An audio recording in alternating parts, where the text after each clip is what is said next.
And I don't think I need to look at my notes except the priming directive did not be resistant.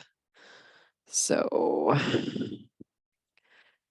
creating my own new livelihood, hands open. Remember times in my life when I've been lighted, like in Silicon Valley and at Morrison and Forrester, MoFo. That's what they go by. Other times I've been joyful. Well, I've been joyful this week. I've had many moments of joy. In fact, even this morning when I got out my, what was it, 6, 2, 4, 6. So 1,500 people contacted for this event. I was pretty Whoa. joyful. I was like, yeah, I got like, now I should be less surprised that I got a number of people to sign up for this 3-hour training, but I was pretty joyful. I was like, okay, I got this out. I figured it out. I've been putting it off. Creating my own thing or coming to an organization with a vision of what I want to see happen, what I want to do. So that is, and then integrating my lower body, the practical part with the upper body, where it's okay to create your own thing. Yep. Yep.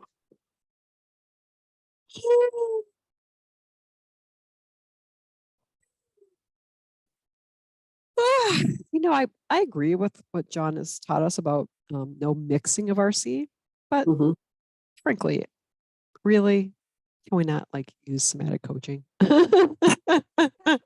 This is the dignity line.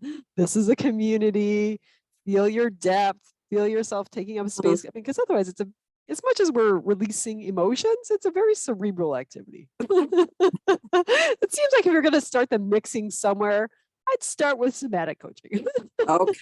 All right. No, it's like very much with Dorothea when she first said, where do you feel in your body? Can you let it go? I mean, I thought that was a little off how she was using that, but now I kind of realize I just didn't like, I didn't get any one-on-one mainlining of somatic coaching. So, okay, so that's the scene.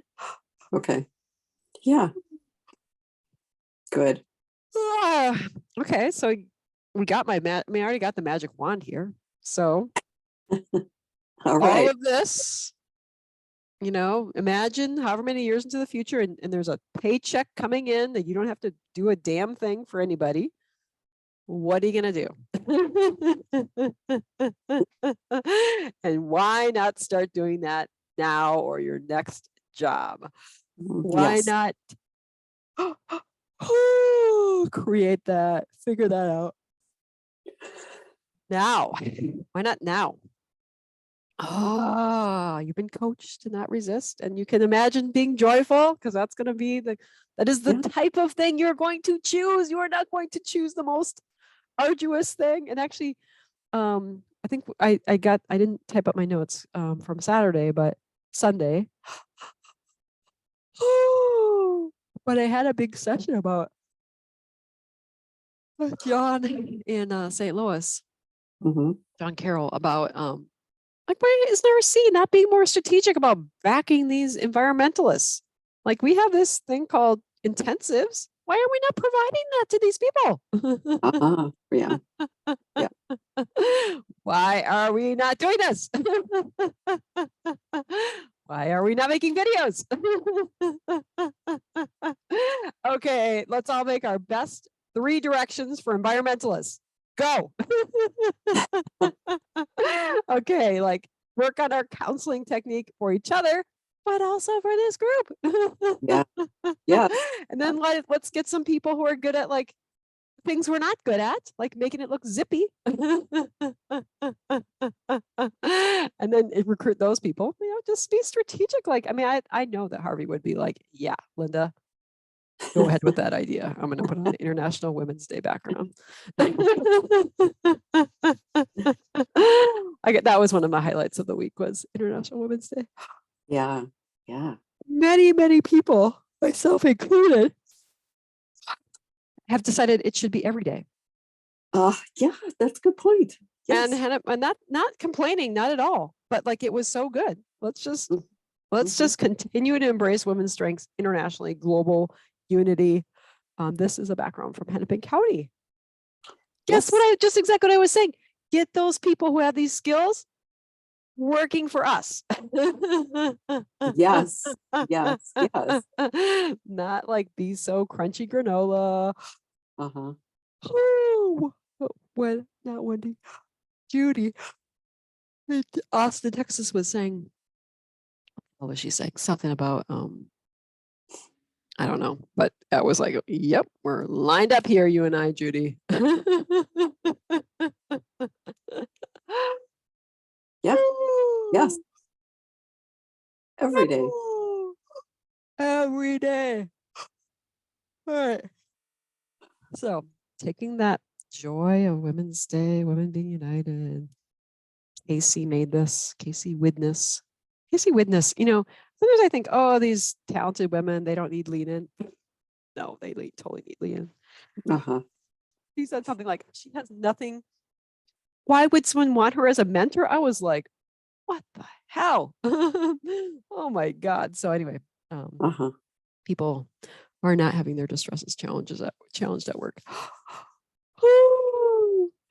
So joyful. So there might be something that I am uniquely wanting to give the world, contribute that will make me joyful, as well as Mhm. other people. There might be something, and it's not like, Mhm. okay, I'll read the Bill Strickland quote that is on my wall, which is one of those ironic things of like, it might be staring you in the face. A genuine dream. Yeah.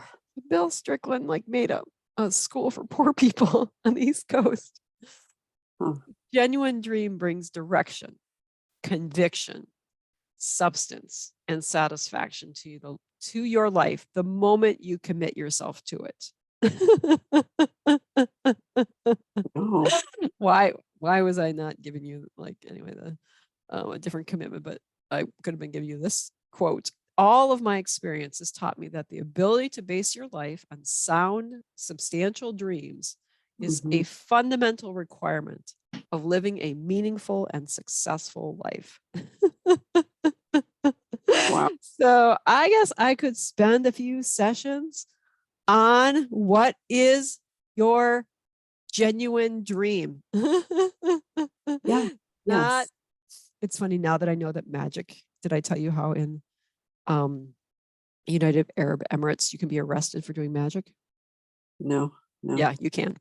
And it's you can look in the newspapers. There's like people, and then they show the person and their magic supplies, like 5 kilograms of magic supplies, just like drugs here. So every time we do magic snap, and I'm telling you because it's kind of a diversion and kind of not, I always say secular magician magic, not the kind you could get arrested for, not subverting not playing with the devil magic. Yeah. All right. So a genuine dream.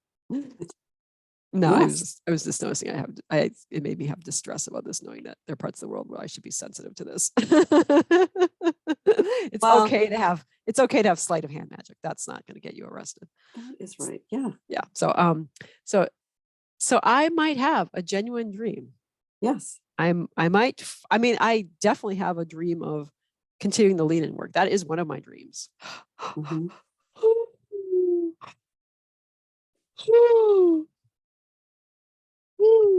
It's probably not like that thing where it has to be the one, Mhm. but I Mhm. do need to generate some ideas of things that would make me incredibly happy to do so that I Uh-huh. can start looking for some of the themes, like Okay. and then apparently as soon as I commit myself to it,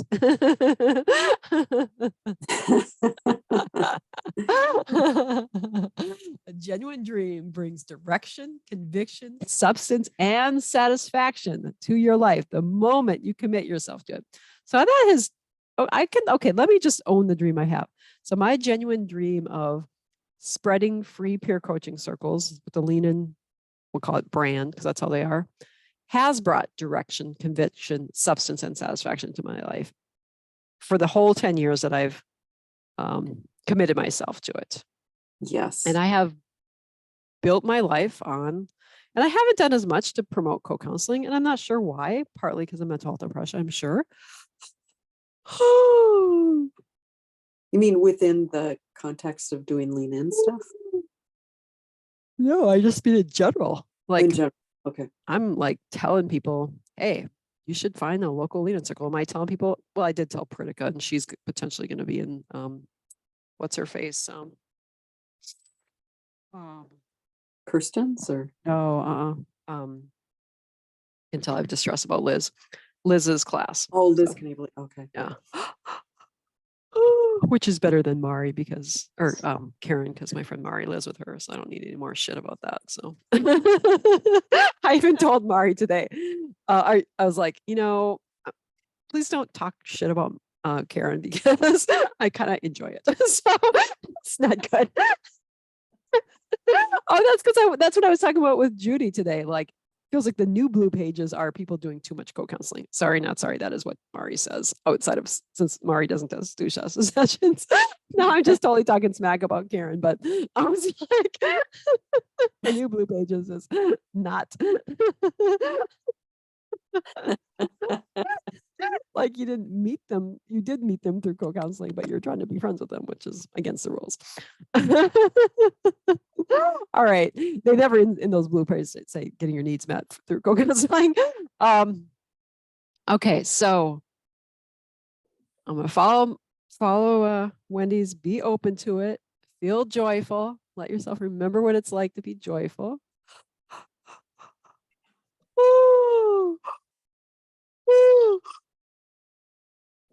Oh my God.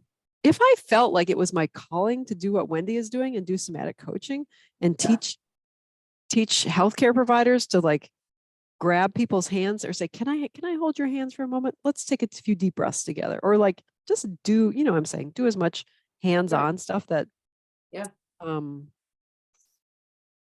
hairdressers do. I mean, it seems like they could just like have a big convention and like get out their feelings and practice on each other or whatever. But anyway, it would be good. But I don't feel called to do that. But I was thinking about like when people sign up for these events and I get all excited. Oh my God, Ayana Farrell signed up for the Wednesday event. Oh my God, like that provides me with a lot of joy. So maybe maybe I could be doing, I mean, as much as I don't like think of myself as someone who likes events, maybe it's not a coincidence that I myself running these events. Yes. In my free time. Yes. And maybe, it's a good thing that we took that session on joining the community deans, which is an ongoing group. And even though I wasn't that excited, so let's say it met last Wednesday and we did kind of a reflection on how it's going, and it's, it's mediocre. But Charles is definitely an elder and like he knows a lot more. He's written this book and he has a lot but he was saying how he's being flown to the East Coast to talk to librarians, and he's going to have the older people impart their wisdom to the younger people. And like, what if that happened in every field? Like, like he's like, it's not that big a, like what he's being called to bring there is like basic information, because people don't do the basics around community building. So, but every time I read this stuff, I'm like, ugh, I don't really want to do that. I don't want to turn it into a brand. But I don't want to be Charles. I don't want to be flown to some conference to give this Yahoo stuff. But I would love to get those ideas popularized. Like, what was the thing? What was it? Something about tokens, and I think it actually might have been how excited I was about those 60 ideas in this book, in the culture playbook. It's like 60 pretty cool ideas. I'll just give you one random example here. Okay. Hug the messenger.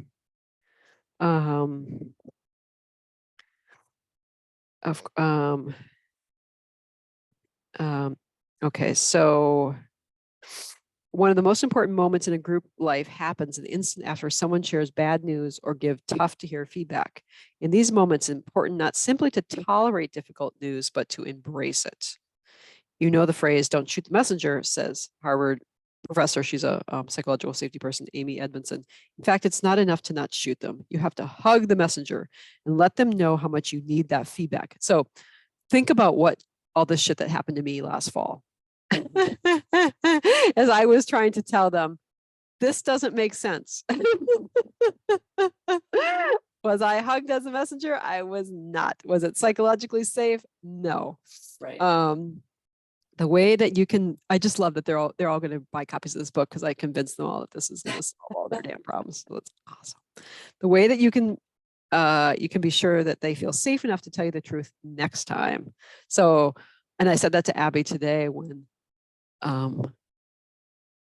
like, they just go along with whatever rigid decision, like what's the rule? They don't think for themselves. Not they, but my two coworkers who, went along with the toxic nonsense about me. And it's, of course, hugging the messenger is just purely metaphorical. It's just the first step. Equally important is to talk is how much you talk about the moment with the rest of the group. Don't conceal the difficult news. Spotlight it. Tell everyone how much you appreciate getting it and how much you need. So, frankly, given this is still my job, and given that I will be in opportunities, I will have opportunities to implement these ideas through my community building. My little note here from the why is, which ideas from this book could I do with my peer coaching circle and with the awesome Lean On team when we meet in California? So I could, and then number 30, the other random page that I turn to is ask the magic wand question. So clearly this is my thing. Like, so I guess I could study this book and take it seriously is one thing I could do. Okay. Okay. I mean, I also think like there's something about books. And I mean, a lot of people like books, but like really practical, what book for what problem? And I'm kind of into that. So bibliotherapy. Could be a bibliotherapist. Okay, well, here are the 3 books I recommend for you. I mean, it is kind of funny because I did want to be a librarian at some point, but you can't know every book, but you can kind of know the key books. So in that context of also building community and having book groups to build community. Books have always been a way people build community. There, I've just joined an asynchronous. I didn't like run it by you this time. Joined another thing, asynchronous book group. I didn't come up with criteria because I figured I'd just like be a lackluster participant if it wasn't working for me. But I kind of enjoyed it, and we'll see if the guy. I couldn't remember the name of the guy who started it. He's in my community dean's class. His name is Hugh Langstrom. I can't remember something. Anyway, he's in Australia. okay. Luckily, Charles also couldn't remember his name. Yes, he recruited these people. So he's at the max for whatever. All right. So you go ahead and ask me whatever question you want around this stuff. Well, yeah. So Linda, yeah, what's something that would really give you energy and make you happy? Mm-hmm.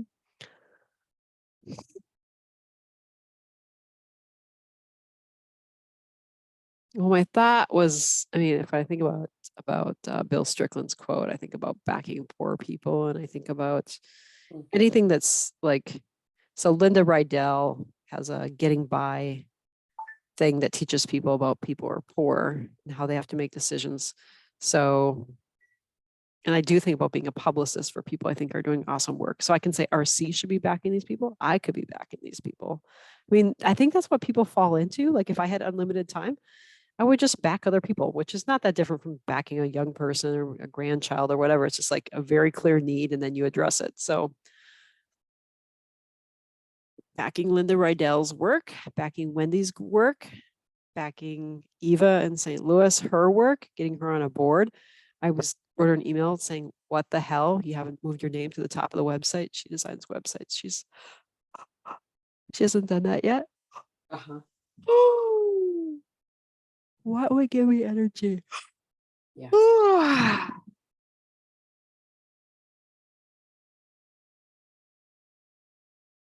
don't know. I mean, I go back to one of my early thoughts was like, what if women are more afraid of hurting people because they can tell how powerful they are versus being afraid of being hurt themselves? What if we were like, oh my God, Wendy, I don't want to like trample you with my great ideas. What if we could reverse that dynamic where, you know, because Gwen Brown, her direction is, I will always act like the intelligent and powerful woman that I am. And intelligence and power. Yep. I think when RC falls in the hands, of people like Kirsten and Jonah, there's going to be a lot more mixing. I think John should really get on this now because I think the days of pure RC, Yeah. they're going to be long gone. Yes. Yes. Because I was listening to the myth of normal. The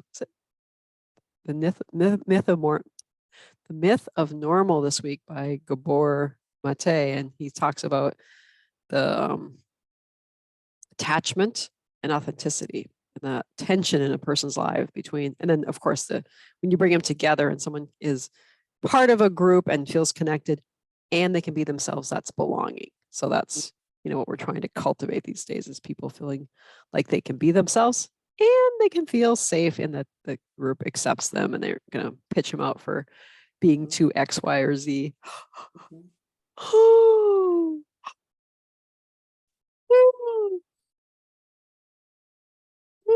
If I could do anything, what would make me happy? What would be like my genuine dream? All right, I'm just going to push myself to say 10 things that are wrong or right. Go back to the rent-a-pet business. Get those pets, those sources of joy, where they need to go, when they need to be there. I like the idea of relocating people. Like, let's start making room for people. We got so much space here in the United States. Like, be part of the Make Space for People campaign in the United States. Like, we see what's happened with climate change. Like, start making room. Like, be like part of like density. Like, you don't need this much space. We've destroyed these places. Move. So, do stuff supporting that. Third, Linda Rydell came to mind. Support. Who's the other person? Linda Rydell and Ruby Payne and everyone who's getting people talking about class and how class impacts people. That's 3. Another genuine dream I would have is what I just said about having women be afraid of overpowering people. Oh, and then I listened to Jimmy Carter talk about dominating Rosalind when they were first married. So getting behind men to take charge of their sexism and honestly tell their stories, kind of truth and reconciliation. That's 5.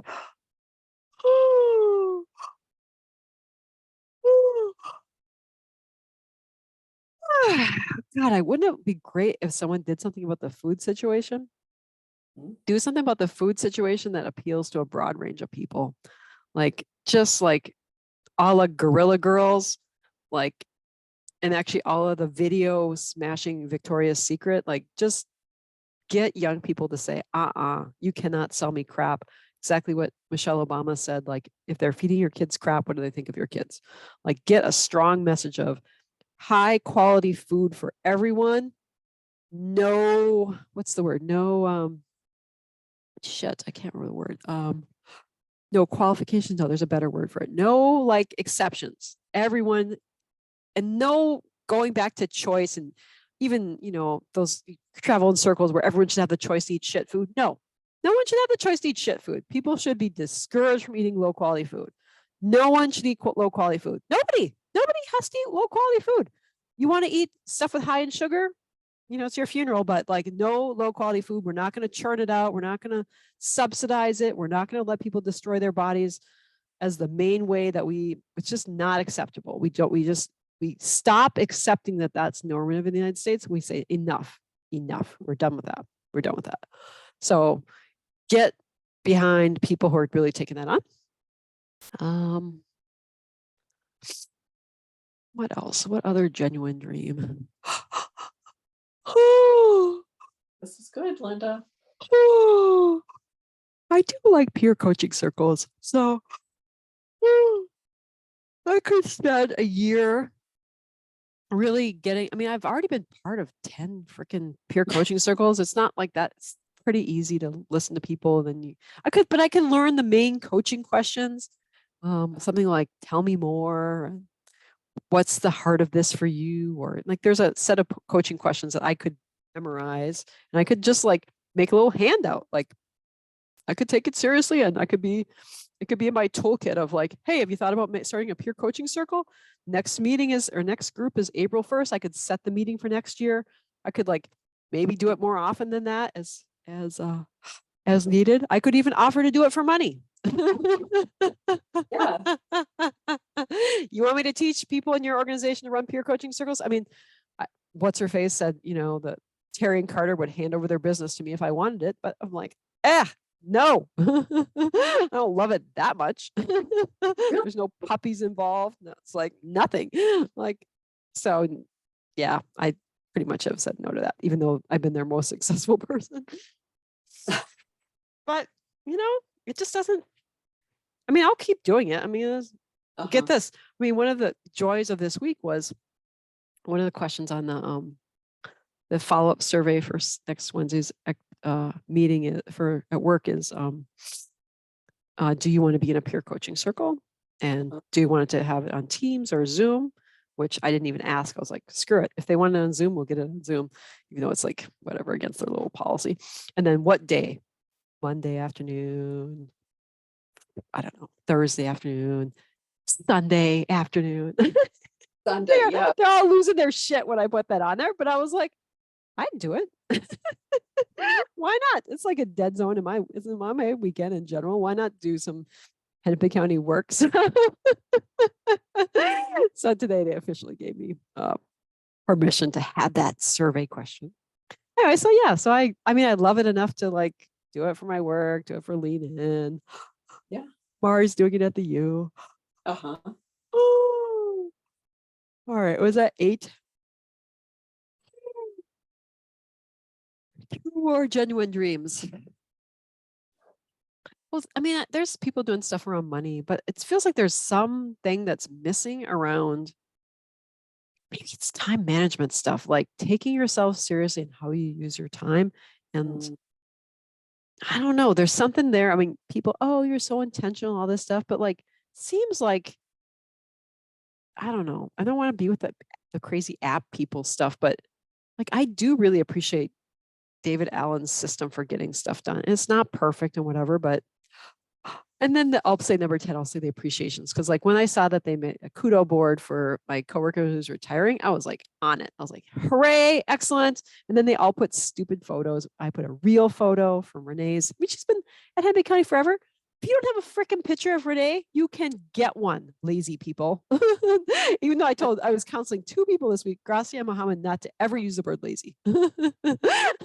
Unmotivated coworkers, disengaged coworkers. But like, I mean, that I do come back to like validation, appreciation. I guess I'd be okay with like my job, not recognition. I don't, no, more like RC, like appreciation. Come in and say, we're here to appreciate X before they're going to die. Like, let's not wait till, okay, now is the time. Like I would get Ted's family to have let's have a meeting. I don't need to run it. Like have somebody who's wants to run it, and let's really, God, I was at some meeting and they put the person in the center, and then I did it for the English Learning Center board, and the person like totally melted down. It was like the worst experience of their entire life. It was good for us who was doing the appreciations, but the person was like excruciatingly painful for them. So yeah, what not to do if you were to do that. So you'd have to like gauge what they can handle. Anyway, so that's number 10. Get people appreciated. Yeah.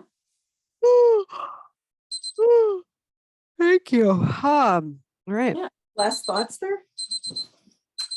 I'm gonna do this until it stops being a good idea. We'll see.